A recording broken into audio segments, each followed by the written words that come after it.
My name is Corey Weiss. I was born and raised in Tulsa, Oklahoma. Started working when I was 14 to afford a trip to Europe with my friends, and that kind of opened my eyes to the world. After that, got bit by the travel bug, and ever since then have been wanting to travel the world, enter the hospitality industry, and that got me to go all over the world and has led me to this job now.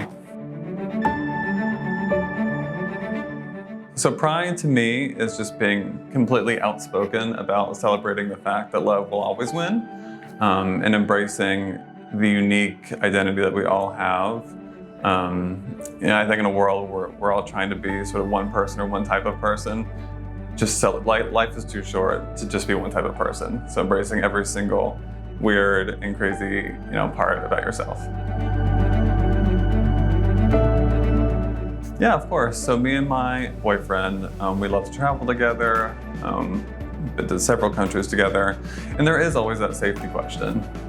Something I think some people take for granted, like a romantic walk on a beach, being able to hold hands and that, something that we all would love to do, but it's that question of, will this get stares? Will we get anything for doing this?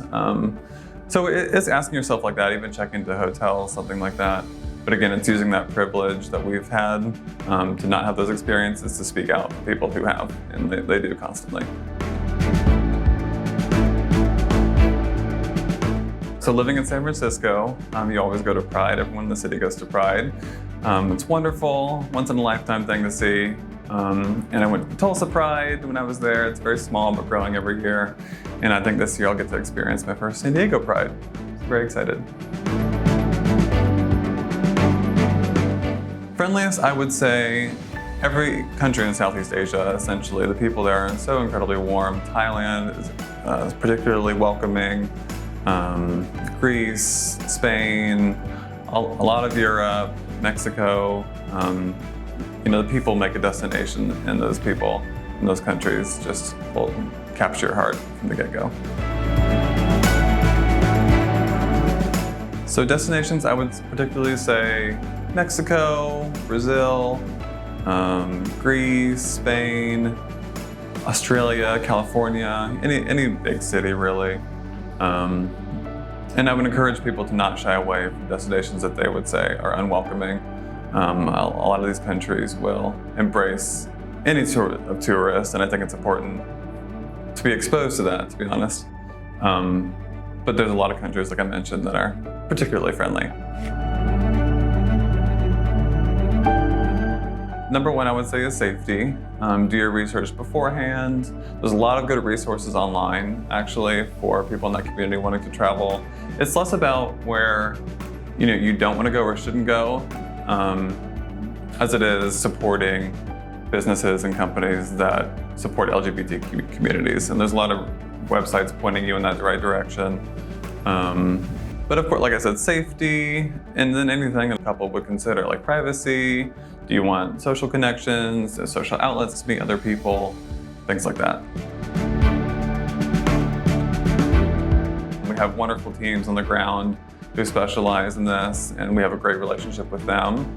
And so I think, of course, safety is a top concern. We have a great team to support our guests abroad.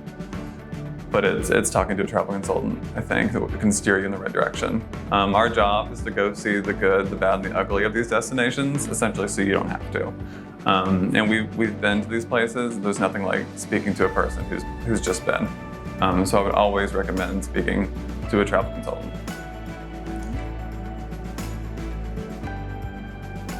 Luxury to me means creating those unforgettable moments for people. With the right staff, resources, and a keen ear for listening, I think you can make anything happen that you can't necessarily buy at a store. And I think that's becoming more and more important to people, is getting something that they can't just necessarily go buy online or something like that. Of course. So on my recent fam, I went to the Zanier Hotels by San Ho property in central Vietnam. It was incredible. I can't recommend it enough. The villas are stunning. They're clinging to the rugged coastline of Vietnam. And it just seems to be all one with nature there, and it's sort of stripped back luxury. It's not over the top frills, but it's just everything you need, simple, but just the highest quality, and it's completely transporting. So it's all about listening. I think it's our job to help them articulate what the perfect trip is to them, because everyone has it in their head already, but it's asking the right questions and getting that point across, so we can make that happen for them.